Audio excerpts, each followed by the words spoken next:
question. Did Minnesota lose this race or did CBU win this race? I'm more inclined. Hello, and welcome to the Stride Report podcast. I am Ben Weissel, and joining me, as always, Garrett Allen. How's it going, man? Ben, I have good news. Unlike last week, both the Steelers and Virginia Tech won in football. Now, we didn't have to block 2 field goals in the fourth quarter to win our game, but we did have to hope that the Patriots offense produced 4 fumbles and 1 interception. Was I at that Patriots-Steelers game? Yes, I was. Yes, I was at that game. And did I leave with my buddy with neither of us feeling good about our teams? Correct. Still also true. And did Virginia Tech beat Wofford, a team that is I didn't even know had a football team? Also true. But wins are wins, and we will take them where we can get them.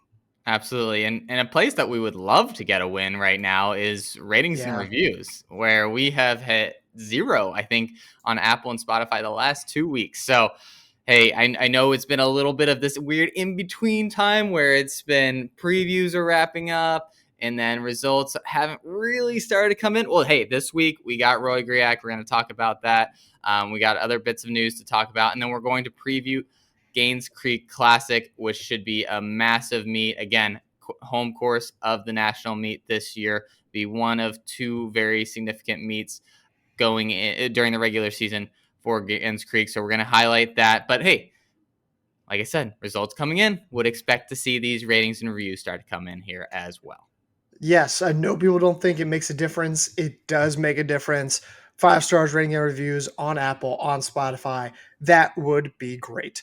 Ben, smorgasbord of things to go over today. A few quick pieces of just headlines and news to chat about. We're going to chat about Roy Griak, just a few of the top results there. And then you and I are going to go into the fields that are found for the gold races at the Gans Creek Classic in Missouri this Friday, which we will have a freelancer out there for taking photos. Where do you want to start? I think we should start on the headlines on the news side, and you tell me where we should start.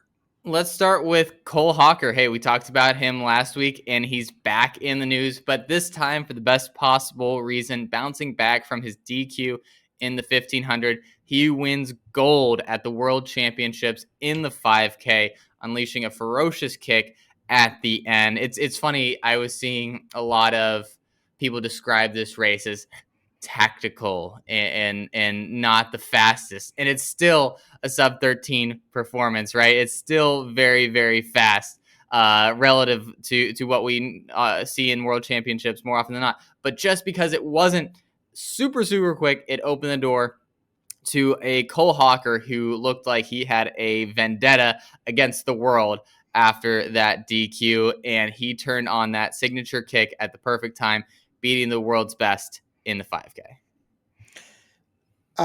Just incredible. Just incredible. I think you can tell that, like, in the grand scheme of things, in terms of like just pure raw fitness, he is maybe not the number one guy. But I'm beginning to, and I'm really scared to ask this because I don't want to be reactionary, but is there a pro right now,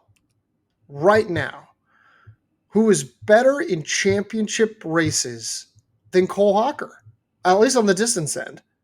Because I don't know that there is. It's one thing to win a world title. It's in fact another thing to win, multiple world titles within the span of 365 days. But he's done so in 2 different events. Yeah. And Emmanuel Wanye, I'm always butchering that name. Over 800 meters for Kenya, he won double gold there. But again, it's not 2 different events. But I'm struggling to think of someone else who could possibly be. And Jimmy Gressier had a great championship. But is Cole Hocker the best postseason pro runner in the world right now?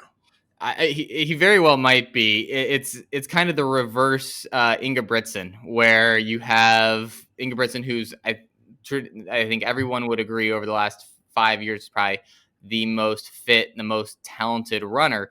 But in these championship races outside, I mean, he's obviously won 5Ks, but he hasn't been able to really close the door on 15s. And I think what Cole's gotten to the level of is his fitness is good enough, right? He can run a sub 13 5K, no problem. He can run sub 330 in the 15.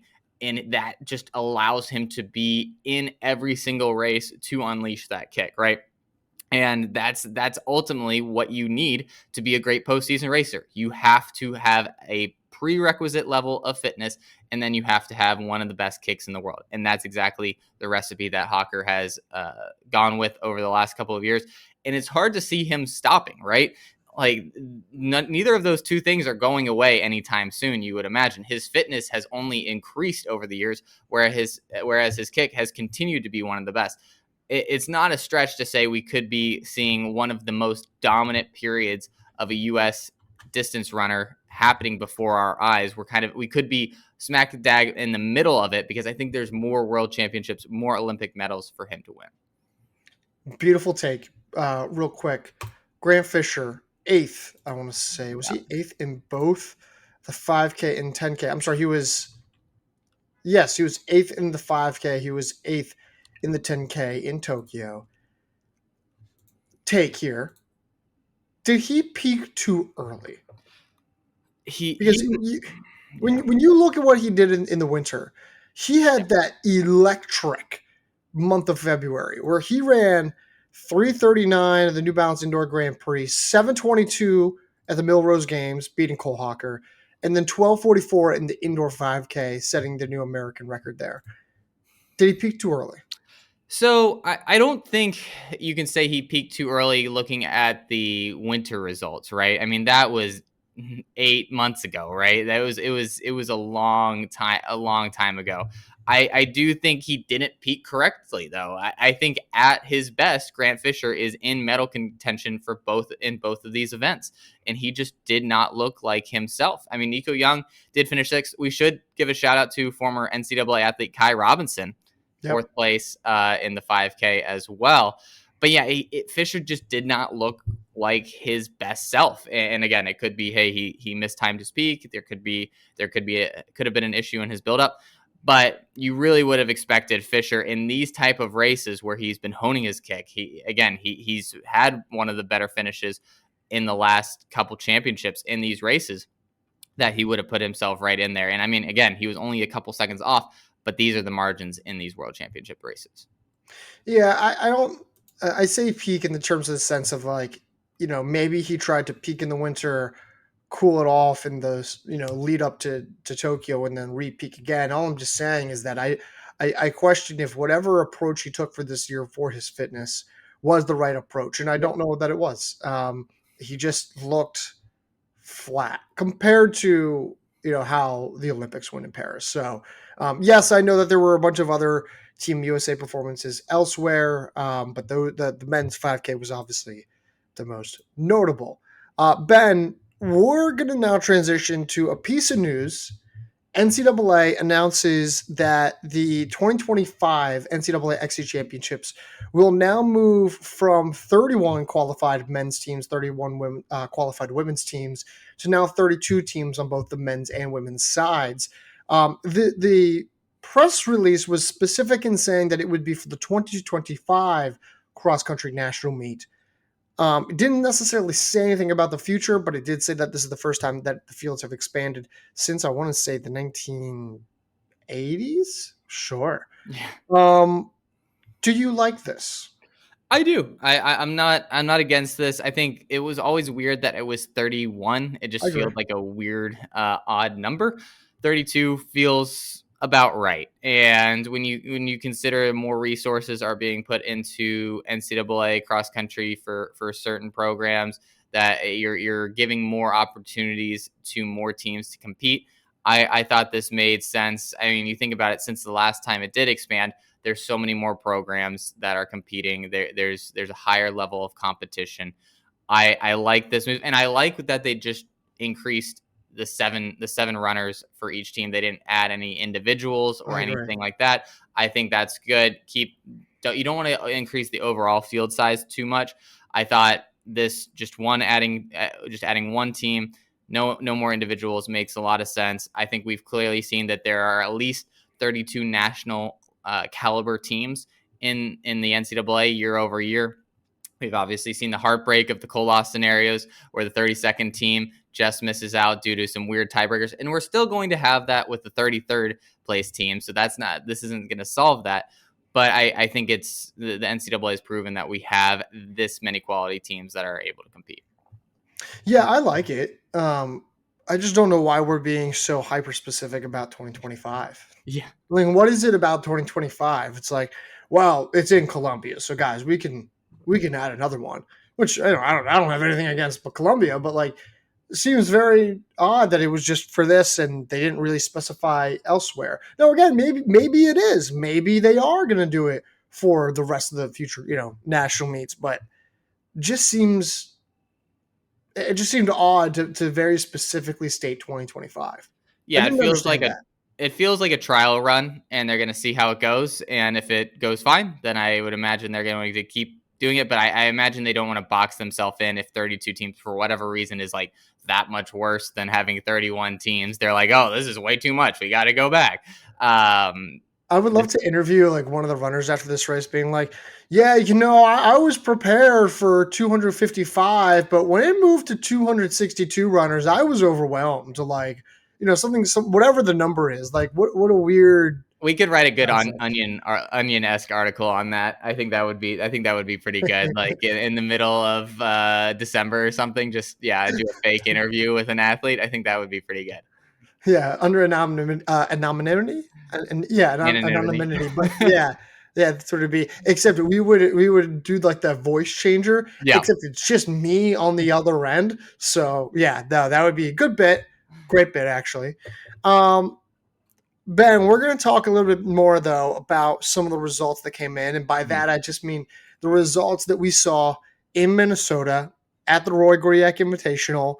Not super deep, not anything super crazy, but a few interesting results, mainly on the women's side, but we will start with the men.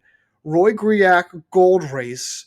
There you saw California Baptist go up against Wyoming. CBU did not have Valentin Soka, who was competing at the World Championships. They did not have Brett Rushman, their 13:38 5K guy. And they did not have Ahmed Faris, one of the better U20 names of the last couple of years there from Morocco. Did not have any of those men, but they still took the win. I believe that was 39-54. Wyoming was running a full squad. Jacob White taking the easy win. Riker Holton in third, and Mathis Chavon, in sixth place.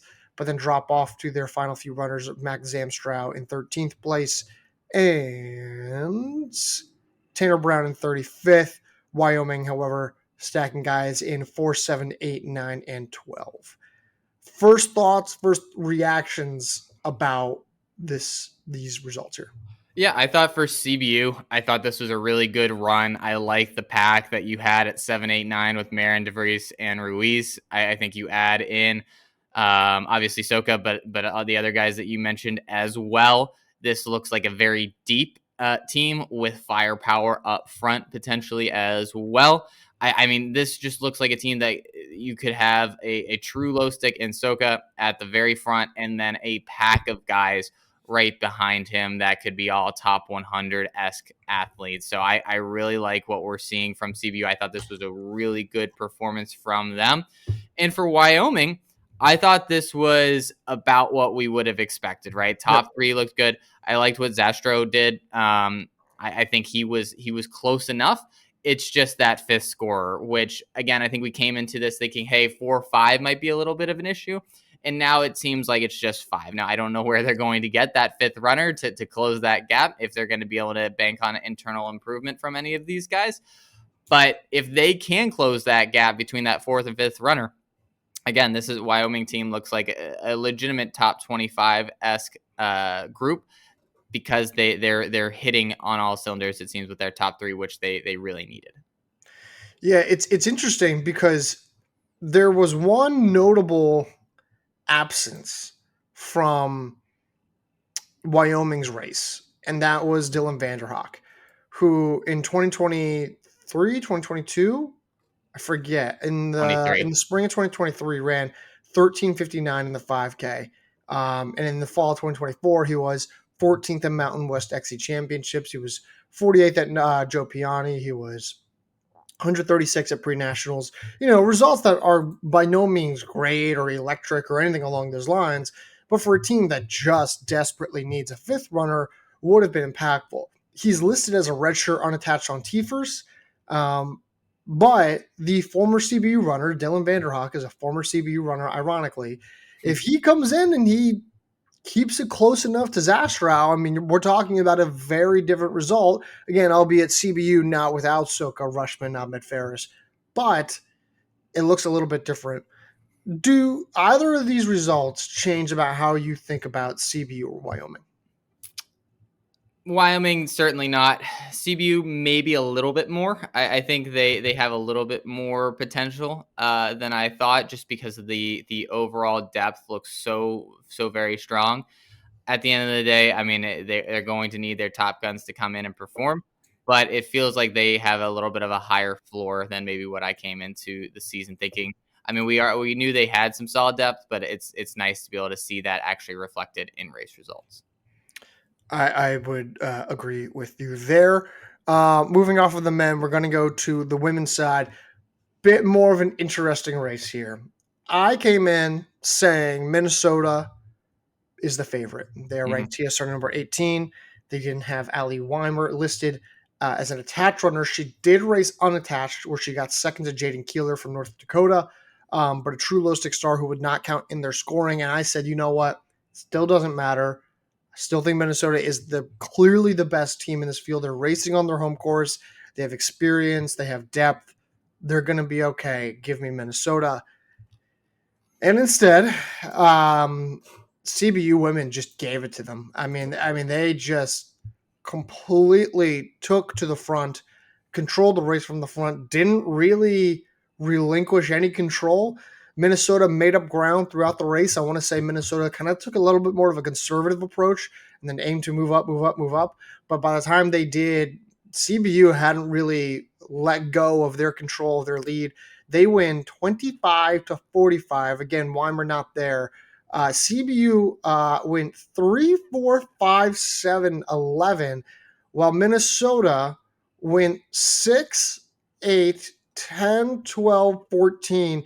If Weimer had counted in the results, it still wouldn't have mattered, and Minnesota would have lost by 8 points to CBU. Question.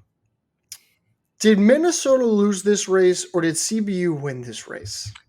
I'm more inclined to say CBU won this race. I think they performed way above our expectations. And what I was going to kind of lead with as well is this is the exact race where you can make some really fun overreactions, because it's so hard to gauge all of this, because really we're talking about two teams that should be nationally competitive in this field.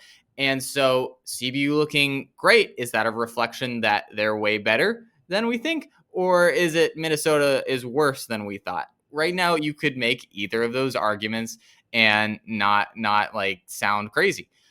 My instinct is that CBU looks good, because I mean, you look at Minnesota's results. It's not like they scored 60 points. They scored 45 points without their best runner, right? It's not like they ran terribly. They just didn't run really well. And I think that's what we saw from this CBU team that looked super strong. They had a great pack, like you mentioned. Their top two finished like right next to each other, and then their 3-4 were within 4 seconds of each other. They ran a great strategy. I liked being aggressive on this day. I think it should help. It should help the coaching staff see what they can do in the future. And hey, if they blow up and they lose to Minnesota, that would have been the expected result anyway. So why not be aggressive here? So I'm going to say CBU is way better, I think, than we expected. And Minnesota, I think, is maybe right around where we expected, maybe a half step back. So even if Minnesota, a team that we ranked at 18th in the preseason, even if now they're like 22, 23, right? Where do you think that puts CBU in the rankings? And again, Um, our first updates aren't coming in for another yeah, handful of weeks, so it's going to be a bit. yeah. Excuse me. I again, and this is why it's so hard because you're comparing only two teams against each other compared to the rest of the national field. I think that they probably slot in somewhere around like 15, 16. Wow, really? I liked what I saw. Now, again, this is a lot of unproven athletes, but I think that they showcase decent depth. We'll see what we can get from a low end perspective. Jaden Keeler won this race kind of going away. It wasn't even close, and she's really the only nationally relevant individual besides Weimer, who obviously was running it attached. I just think that if they can put together a pack like this, I like their chances of finishing within the top 20 fairly easily. Yeah, I don't know if I'm there yet. I'm just not there yet. I think I would drop Minnesota to like 23, 24, and then put CBU one spot ahead. That's kind of where I'm at. I just need to see more. I'm impressed by CBU. I think, like, by the way, Coach Sean Smith Yep. comes into this program and he's like, they're like, hey, here's a team that you lose a handful of key names. Oh, by the way, your top low stick, the guy who's supposed to build around for the next few years, he's gone. And you just need to make it happen. By the way, the women's team's decimated. Good luck. And I wouldn't have really blamed CBU if their rebuild, at least on the women's side, Yep. took a little bit longer. And all of a sudden, they're really good with names that, frankly, shouldn't be this good. With James, I think Sarah Schiffman is a fine name. For her to get fourth in this field was a little surprising, really, for any of these CBU women to Yep. place where they did, outside of Mixuda and Eva Daikon in 16th. I don't think I thought all these were pretty surprising and stunning results. So I need to see a little bit more. I think it can be both that Minnesota lost this and CBU won it. But impressive stuff from CBU. The pack running, the control of the race, not relinquishing, not really falling off. Now, of course, in a bigger, more competitive field, we'll see if they can do that again. But if you're CBU, that's probably a very, very crucial call-off point for the record. Yeah. Absolutely. That's probably a very crucial call-off point, especially in the West region. That can be just a brutal one to get out of sometimes. So big runs from both. Yeah, great point. And you're looking at this CBU lineup. Obviously, you got some seniors in this lineup, but a lot of it is underclassmen too. Which again, I think this is why it comes as a shock. A lot of these women are just kind of taking it to the next level, and I think it's easy to be like sitting with that anchor bias of like, hey, we didn't think anything of them coming into the season. Clearly, they've proven that they can exceed those expectations. Now, can they be consistent? Can they do it in a bigger field? Those are valid questions, which will get answered over the course of the year. But again, this is why I say you can overreact to this so many different ways, and you absolutely could be right on all of those overreactions, which again makes these early season races a lot of fun. Agreed. Okay, we're moving off of that, and finally, Ben, we're getting into our first preview, our first official meet preview of the year, of the season, I should say. Gans Creek Classic. It's effectively the same thing as what we've seen in recent years with the Virginia Invite, with last year's version of the Nutty Comb Invitational, with the Cowboy Jamboree. That is effectively what this is. The race assignments for the boxes, I want to say they're box assignments, or they're just general team entries. Alphabetical. Oh, they're alphabetical. Never mind. That would kind of make sense given how they're ordered. But 32 women's teams, 32 men's teams. I'm going to quickly go through the women's teams. Do we want to talk about men and women first, or do we want to split, go back and forth between how we talk about this race? Let's start. Why don't we start with the women, and then we can transition to the men. Okay, we'll talk about the women.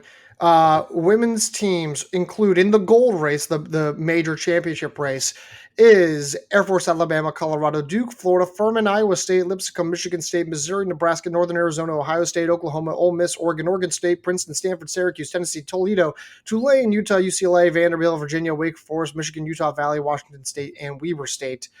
Man, I should be a Auctioneer. An auctioneer. Thank you. That's what I was looking for. I need 25,000 on this one. Yeah, there you go. So, anyways, those are the teams. Ben, who are, in your eyes, considered to be the favorites in this field? So it's interesting looking at this field. It's not quite as deep as, at least from I feel like a front end perspective, as the men's side, especially when you're considering, hey, Oregon's going to be without likely a lot of their top women due to the World Championships. I mean, I hate to say like my favorite is because I've been super high on them, but I think Stanford come in as one of the favorites. I think Florida as well. Obviously, I'm kind of taking Oregon out of the equation a little bit, and then you have Northern Arizona, right? I think those are the teams that I'm going to be keeping the closest eye on out of this field. And I mean, it's very cool to see the field be this big and this loaded because it gives us a better approximation of what the national meet will look like. Obviously, higher caliber, but I think we're going to see those three teams rise to the top. And I think I'm going to pick Stanford to win this race. I Mm, like them in this type of field, especially where there's not a ton of front end talent to be able to put their top two at the nearly at the very top, and then they should have enough to fill out that back end. So I'm going to go with them, but I think Northern Arizona, and I think this is a really interesting test for Florida as well. I think we're both a little bit unsure about how we feel about Florida. I think that was reflected in our fantasy draft results, mm-hmm. and I think this is a very big opportunity for them to make a big statement. Um, Stanford. How how sure are you that they're going to run Amy Bunnage? Yeah, that's a fair point. I'm not sure at all because they've traditionally taken the conservative route with her, and it's hard to argue against that considering her injury history. So I should have a caveat. If she runs, then I think they are the favorite. If she does not, then there's certainly no chance that they win this race. No chance. I'm going to say no chance. I'll say my contenders for gold are Florida. I will say it is Northern Arizona. I will say I'm going to say Oregon with a caveat of they're not going to seemingly have Shalon or Mia Barnett. It's unlikely, right? Yeah. Due to the World Championships, but they in theory could still have Anika Thompson, Julia Cherabet, Diana Cheritich. But again, even last year they decided to rest a lot of their top women Yep. until late in the season. If they run those three women who I just mentioned, as well as a half decent supporting cast, I would put them in my contenders, potential favorites. I just don't think they will do so. And then Stanford, I agree. Stanford, I do think is in contention for the win here. My team that I'm going to pick is Northern Arizona. I think they're just deep enough. I think Mm-hmm. at the beginning of the season, there's a lot of uncertainty with these teams. I think you want a safer team that has a high floor and decent upside, which I think there's a lot of unproven women on the grass who were great on the track recently. The addition of Addie Engel helps. It sounds like Carrie Balaga Yep. is on the come up and doing much better as of late. Agnes Mateague is really solid. She could have been a top 50 name for us in their cross country rankings. I think there's across the board, Northern Arizona is the most complete team, the best team. They have the fewest questions, and even if they don't run an Addie Angle, I still think they are going to be the better team. So I'm going to take Northern Arizona. Yeah, and I won't fault you on that. I think what'll be interesting too is, hey, do a lot of these teams plan on running at pre-nationals, or is this their one opportunity? Right now, I haven't gone through. We don't have the list of teams for pre-nationals, and I haven't gone through everybody's schedule to see if they're expecting to run pre-nationals. But I think that is something to consider. Where it's like traditionally teams have usually slow played a lot of their star athletes, not had them run in these early season races. But if this is, hey, your one opportunity on the national championship course, it probably makes sense to put them out there. Again, maybe you don't even have them run full speed. Maybe you do more of a tempo effort where they're running with their teammates. But I think we will likely see more athletes run just to get the experience on the course. Yeah, it's certainly possible. I'm still looking at their website, looking for anything there, but it doesn't. Yeah, I think you're right. There's no even listed teams there. So, um, in terms of the sleepers, right? There's teams that we can say are contenders, right? Like contenders probably being on the women's side, being like Alabama or Colorado or Hmm. Michigan State or maybe that's Utah, maybe, right? Yep. Um, but who are some of the teams that you think are like, hey, I think people are sleeping on this team prior to Gans Creek? Whew. Um. Hmm. Let's go. Do you have someone involved in mind? Because I'm struggling here. I think I'm also struggling, to be honest, because I don't really know how many of these teams people are truly sleeping on. Yeah. I would be inclined and like want to say a team like Furman that I've historically liked and that they've historically Yeah. done well. I might actually give this a shot. I might try Missouri here. I think Missouri might be a good option. You're racing on your home course. You've got probably a solid top three I want to project that I would feel pretty good about. Questions about the depth for sure. Um, but I think that could be a potentially good team. I think that's going to be a pretty solid program. So I would take Missouri just because I like them on their home course. But I got to admit, yeah, the rest of this is a little. Ugh. It's not great. I'm gonna go with a young team that we haven't really talked that much about, and again, I don't think they're going to factor too much into this race, but we have seen their men's program evolve very, very well, and it seems like, hey, maybe they're just a little bit behind them, and I'm gonna go with the Wake Forest women. Mm. I'm curious to see fourth at the regional, the Southeast Regional last year. Not that far, 7 points back of a North Carolina team. Again, a very young lineup. Angelina Perez, Brooke Wilson, Elizabeth Whaley, all last year were their top three at regionals, and all, according to Tiefer's, sophomores coming into this season. So I'm kind of curious to see what we get from this Wake Forest team as they maybe, again, another year of experience under their belt. Maybe they can take a nice step forward in a field. As we're kind of saying, you have your top contenders. You probably have 5 or 6 teams that you would expect to fill out the top 10.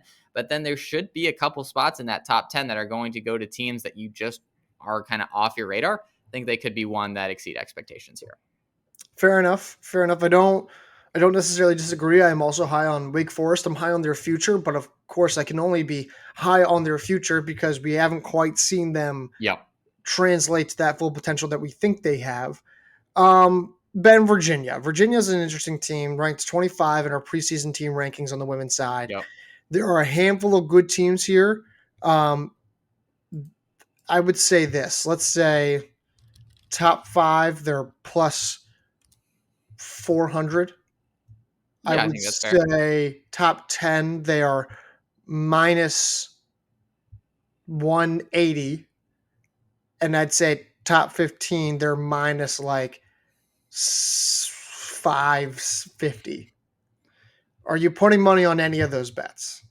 Um, what was the top 10 one? I want to say I Well, said like 180. I think that's probably where I would land. Don't bet, kids. By the way, if you're a college athlete or a coach, you can't gamble. Don't do that. But in all theoretical terms, go ahead. Sorry. Yeah, I think getting slight minus money for a top 10, because in a field where there just isn't 10 teams that I think are likely to make the national meet, I like their odds there. Really? You don't think I there's 10 teams in this field that can make the national meet? I think they could, but I don't know if it's I don't Let's go through I it, don't think shall it's we? likely. Yeah, let's do it. I'm going to throw some teams out, and then I'm just going to ignore teams that I don't think Yeah, yeah, yeah. realistically. Alabama, Yeah. Colorado, Yes. Florida, Yes. Furman, No. Iowa State, Yes. Lipscomb, No. How many are we at? We have 4? We're at Yeah, 4. 4, Yeah, okay. I'm I'm doing also it. keeping track. I just wanna Yeah. double check that we are. Michigan State, Yes. Missouri, No. Northern Arizona, Yes. Oklahoma. No. Ooh, okay. Ole Miss, No. Oregon, Yes. Oregon State, No. Princeton, No. Stanford, Yes. Syracuse. Yes. Oh man, these are interesting. Tennessee, No. Utah, Yes. Oh no, we're gonna be at 11. Oh no. Virginia. 11. Yeah. Virginia. 11. Yeah. I don't know if that was 10, but that was 10. No, Like that was 11, I think. That okay, was was 11. it 11? Yeah. All right, fair enough. We're So right I mean on the we're edge. right there, Yeah. right on the Yeah. line. So yeah, I mean that's pretty good. That's pretty good. What other teams in this field do you want to talk about? Is there any team in particular that you think is like interesting that like you want to you have questions for? Like what are your thoughts? What's the energy coming from you when you look at these entries? Other Yeah, than I think one team that I am keeping an eye on that they always kind of go under the radar, but then usually around this time have a great result and vault up our rankings is Utah. yep, And knew I'm that. excited. I'm excited to see what we get out of them. Again, hey, how are they going to exceed our expectations this year is kind of where I'm coming from. They looked really good at the beginning of the year, kind of tapered off a little bit, but again, they lost a little bit from that lineup, but have a solid group. You know they have a great coaching staff that's going to have them prepared for this meet. I mean, I don't think it's crazy to say that they could finish in the top 5. If you're giving me plus money for top 5 finish for Utah, I would gladly take that. Really? I don't know if they're going to be. I don't think they should be favored for that. But I think this is the type of race where they've continually exceeded expectations, and I want to see who steps up in a big way for this team in 2025. Top 5. I think you're right. They might be slight underdogs now that I kind of like go through this field. Yeah. I think for me, it's just a matter of like figuring out these teams that are like have so many new pieces of personnel, right? You know, Alabama, they're 2 Yeah. international newcomers. How do they fare? Plus, how have they addressed the limited depth that appears to be an issue on their roster? Colorado, all new names. Depth Yep. should not be the issue. It's firepower. And it's what those names look like and how compact they are, right? Michigan State, right? Not great last season. But kind of a new year, new team. People improved on the track. Some women come back from 2023, and then Oklahoma, right? All Mhm. a heavy portion of international newcomers should be much better, but how much better? And I don't have an answer for that. Yeah, I agree. It'll be a fascinating race because I think we're going to sift out a lot of these like 15 to 25 teams in our rankings, which Yep. I think will be helpful. I don't think we're going to get a great title picture in this race about what teams can really compete at the highest level, but I think we're going to get a much better idea of what teams can we realistically expect to finish in the top 10. Whereas on the men's side, and unless you have anything else on the women, we can transition there. Well, I want to quickly so here's the thing. So I'm going to give my preview and predictions later this week, probably coming Wednesday, and this is released on a Tuesday night, going to Wednesday. So we're going to do the women's race. I will not give my picks, but you give me your top 5 teams in order that you want. Go down from 5 to 1. 5. All right, 5 to 1. All right. I know my top 3. Who is going to be my 4th and 5th? 5th, give me Utah. Actually, I'm gonna give them. I like what we're. Actually, no, I can't do that. 5th, give me Colorado. Okay. 4th, give me. Wait, am I adding this up right? Oh gosh. No, okay. Yeah, sorry. 5th, give me this is horrible podcasting. I should have written this down before. 5th, give me Utah. 4th, Florida. 3rd, I'm going to go with Oregon. 2nd, NAU, and 1st, I'm going with Stanford. Wow, interesting. Okay. Interesting. So you just took Colorado out completely. You think Utah's going to beat Colorado? I do. Yeah. In this in this type of field, I think you just need some firepower. And I'm a little concerned about that from Colorado's perspective. So yeah, I think they very well could be fifth though. That was the hardest decision on my mind is, hey, are they going to be in that top 5 or Utah? All right, I do like Utah in this field for the record. All right, moving on to the men's gold race. Here we go. We have Air Force, Alabama, Butler, BYU, Colorado, Duke, Eastern Kentucky, Florida, Furman, Gonzaga, Iowa State, Iona, Lipscomb, Michigan, Michigan State, Missouri, Montana State, Northern Arizona, Navy, Ole Miss, Portland, Princeton, Stanford, Syracuse, Tennessee, Texas Tech, Tulane, Tulsa, Virginia, Wake Forest, Weber State, and Washington State. Ben, who are your favorites, the teams that you like to come away potentially with the win? I think it's 2 teams in I think that's Iowa State and I think it's BYU. I think any other team winning this race would come as a significant surprise in my mind. I agree. Who do you like more and why? So this feels like a BYU win to me. Iowa State, I think, has more firepower, but we generally see them peak more towards the end of the season, and we have seen them start seasons a little slow, which, again, totally fine for a team that is, I think, the national title favorite. No reason to be going all out in a September race, right? I feel like this lines up fairly well for a BYU team who, again, has a little bit more depth in my mind, or at least possible depth. And I think they're going to, maybe it's not to say that they're going to go all out any more than Iowa State, but I wouldn't be surprised if they pull a mini upset here. I think I'm with you now, and I'm not ready to make my official picks yet. But I until I get some more intel and maybe see if I can get any specific entries with names, then I'll figure out who I actually want to pick. But I think you're right. I think BYU is a team that is consistently dominant each season. I think Iowa State has a tendency to peak in the postseason. I think they kind of showed last year that they're willing to hold out top guys if necessary. And I think they kind of want to see how some of their, like their 5, 6, 7 spots kind of look. So I think BYU could probably be considered the favorites here.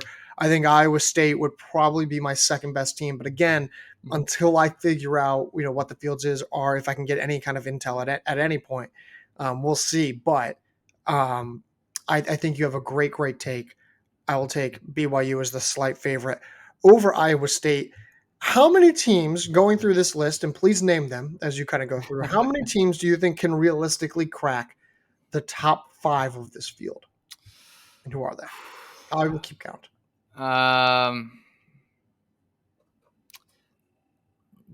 Butler. Not Alabama? Yeah, that's You don't think Alabama you don't think Alabama can realistically get top 5? No, you're right. They could. I'm not. Yeah, if phrased that way, yeah. Let's go Alabama, Butler. I think Colorado could. Yep. Eastern Kentucky. Obviously, we mentioned Iowa State and BYU, so I don't need to go over them again. NAU, I think, could. Stanford, Syracuse, Tulane, Virginia, Washington State, and Wake Forest. So like 8 teams, 10 teams. Yes. I think that's about. I said I'd keep count. I got to be honest. I didn't keep count. So that, yeah, listen, I'm not a good podcaster myself. Yeah, there's potential Washington State doesn't have Roger Chalal, the 1347 guy. We were told that he was ready for this fall, and that was initially the case with his visa. Recently chatted with Josh Grenade, and he was saying how he might actually come in the spring now. So tentative asterisks there with Washington State. They could still be competitive. Don't get me wrong. It could still be a top 10 team, but FYI there. Wake Forest. Is this a team that is closer to BYU and Iowa State in this field, or closer to the rest of the teams in this field? I think closer to BYU and Iowa State. So they're favored for third, yes? I agree. Yeah, that's that. I see them as pretty a fairly clear favorite at 3, and then everyone else kind of behind them. Um, I think I like all the teams that you mentioned. I think I would agree with all the teams that you Oh, I don't think I mentioned. said Virginia either. No, If you did. I didn't You say did. Virginia, okay, all You right, did. cool. All Yep, right. you did. Um, but I'm also going to throw in Princeton as well. I personally like Princeton. I think it's not unrealistic. I think it would be a little bit of a stretch, but do I think it's Yeah, realistic? Yes. Um, man, this is such a fascinating field. Is there one team where you're like, hey, their lineup structure, I think, is going to be outside, maybe of the teams that we just mentioned that are more yeah. of like the contender tier? Is there any of those teams in particular where you're like, I'm just specifically high on this team in this field because of their lineup structure?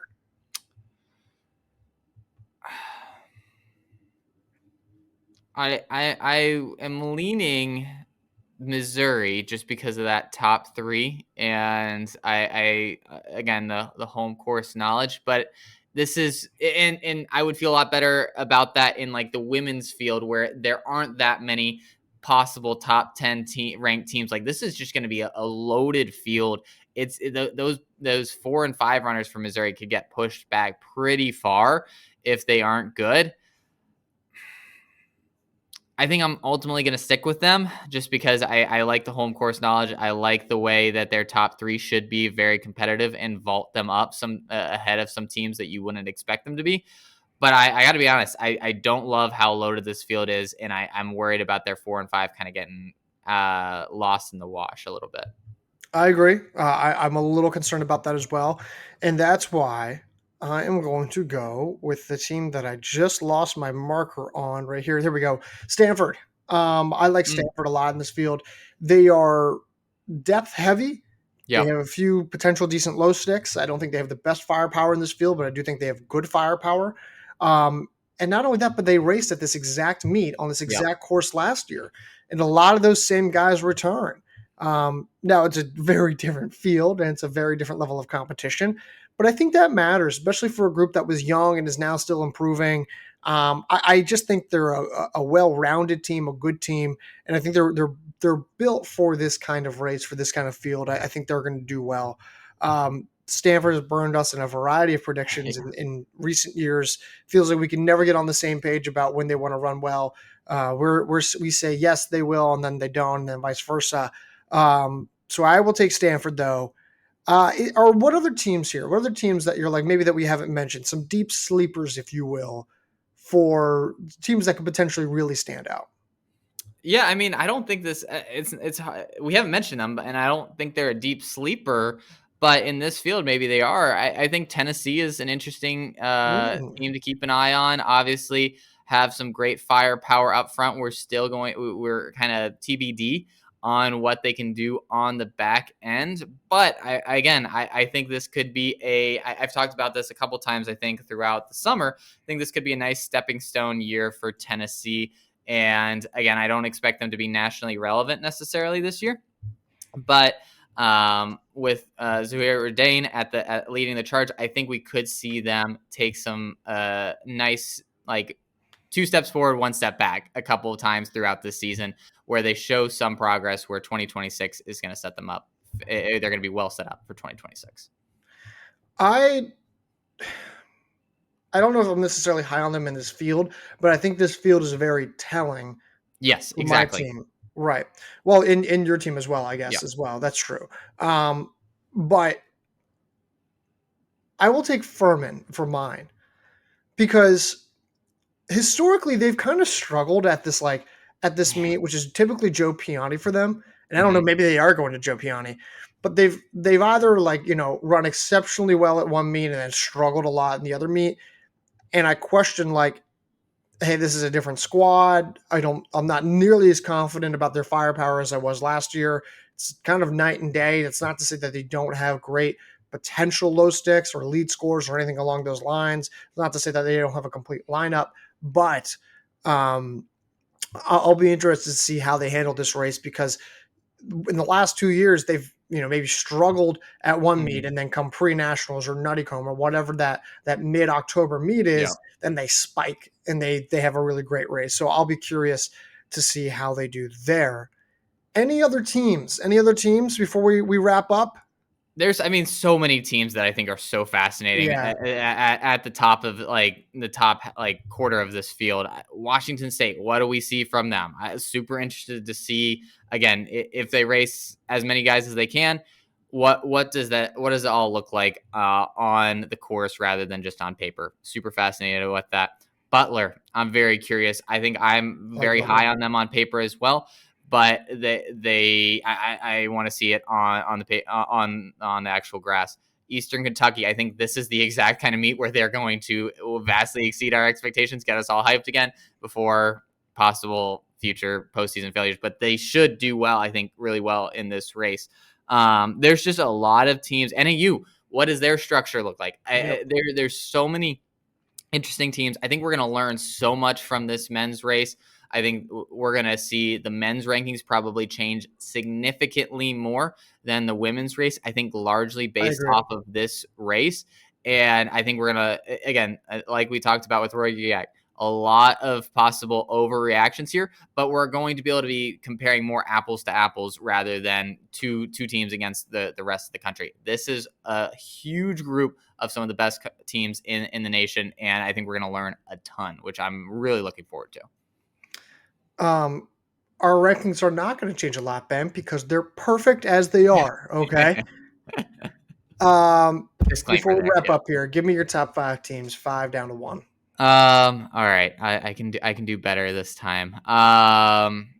Give me Stanford 5. Give me this will be interesting. Give me NAU 4. We could see a little bit of a surprise there. 3 Wake Forest, 2 Iowa State, and 1 BYU. So we are keeping Virginia out, yes? Yeah. I don't love that, but yeah, I'm gonna stick to my guns there. Okay. All right. Good picks, Ben. Again, mine will be available on. Though I'm going to probably do the women's preview Wednesday, men's preview Thursday, for those wondering. But Ben, that's all I've got. Make sure to go check out YouTube there and subscribe. A lot of good traction there. Appreciate everyone doing that. 5-star rating and review on Apple, on Spotify. Go to the podcast page. If it's on Apple, scroll down to the bottom. If it's on Spotify, hit those 5 stars. We would sincerely appreciate it. We've got coverage coming up for the Gans Creek Classic. Griffin Forberg going to be on site there. We'll have that covered as well with previews and predictions and post-race analysis and just a whole lot, Ben. A whole lot is going on and it's going to happen. So, but for now, that's all I've got. All right, Garrett. Well, until next week, I'll talk to you.